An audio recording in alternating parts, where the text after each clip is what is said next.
Hey guys, and welcome to another episode of Let's Max Warframe. Today we're going to be taking a look at a subscriber request from Demolition Gaming, and bearing in mind the release of the Gunslinger Warframe Mesa, it seems like a pretty good time to be doing this, the Akvasto.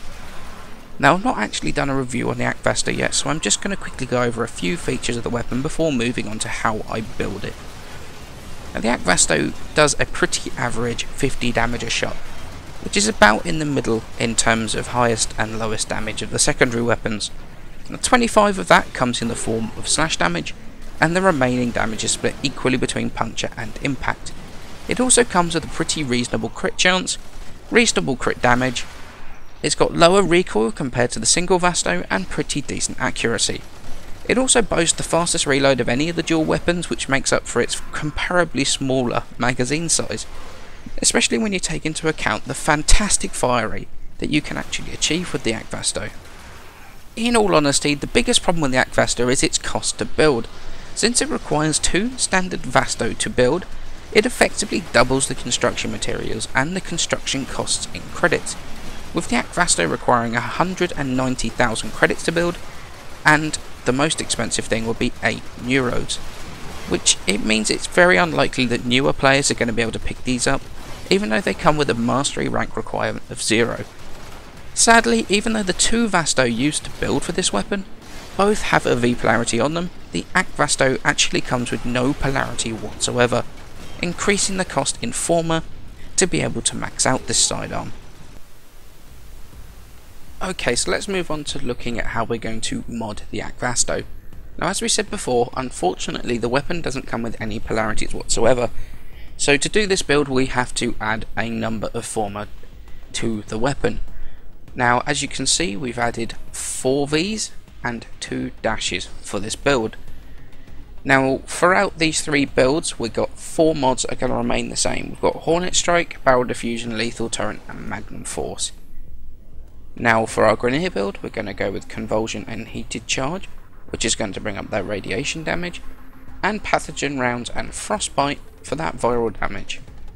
Now the reason I go with Frostbite and not just the Deep Freeze is because they do exactly the same amount of cold damage, but Deep Freeze doesn't have that extra status that Frostbite does, so there's no real reason not to use Frostbite instead. Now you probably could use Ice Storm if you wanted to, but you do lose a little bit of damage, but you do gain some extra magazine capacity, which takes it from 12 to 17 shots, which that is really personal preference. I prefer having the extra damage, but you may prefer to have that extra magazine capacity instead. Now looking at the Corpus build, we're going to go with Convulsion and Deep Freeze, and because the weapon does a decent amount of impact anyway, we're going to max out the poison damage with Pathogen Rounds and Pistol Pestilence, which is going to really cut through those shields and take down those fleshier units, the sort of heavier hitting ones, things like the techs and the crewmen. Now on our Void build, we're going to go with Pathogen Rounds and Convulsion, which is going to bring up corrosive damage, and Heated Charge and Scorch for that heat damage. Now not everybody likes using heat for this build, so you could actually change out Heated Charge for Pistol Pestilence and Scorch for Frostbite if you wanted to, and that would max out more corrosive and bring up the cold damage, which is going to deal with those shields a bit better. Again, really down to personal preference. I mean, even if you wanted to, you could probably change that out for Scorch and have max corrosive and a Scorch. There really is a lot that you can do with the Void build on this weapon, just to suit your personal preference. Personally, I like going with the heat damage. It really does help with those other units in the Void.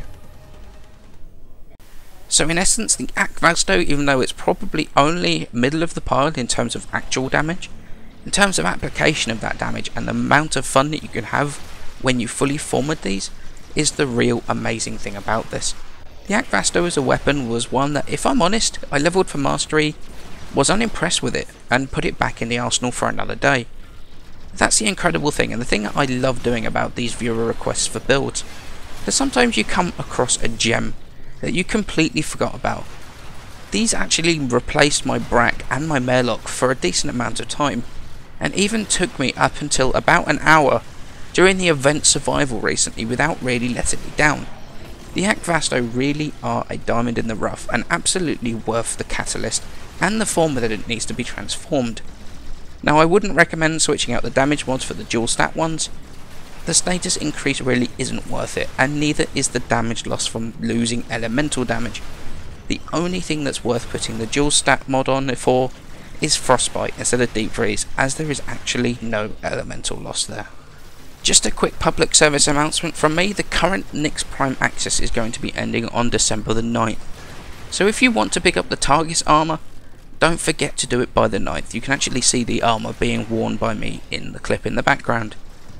Now, this does mean that there is going to be a new Prime coming, and there's been a lot of discussion as to who the next Prime is and what the weapons are. The question I want to pose to you guys is, I've done a lot of streaming in the past on Twitch, although stopped recently to focus on my YouTube comment. Would you guys like to see me streaming once again on the hunt for the new Prime weapons and Prime Warframe? Please give me some feedback in the comments, since my content is all for you guys. Obviously, I'm going to run with viewers while I do the farm as well, so it could actually be a good time to farm alongside for these new Prime items. Let me know what you think, and as always guys, many thanks for watching.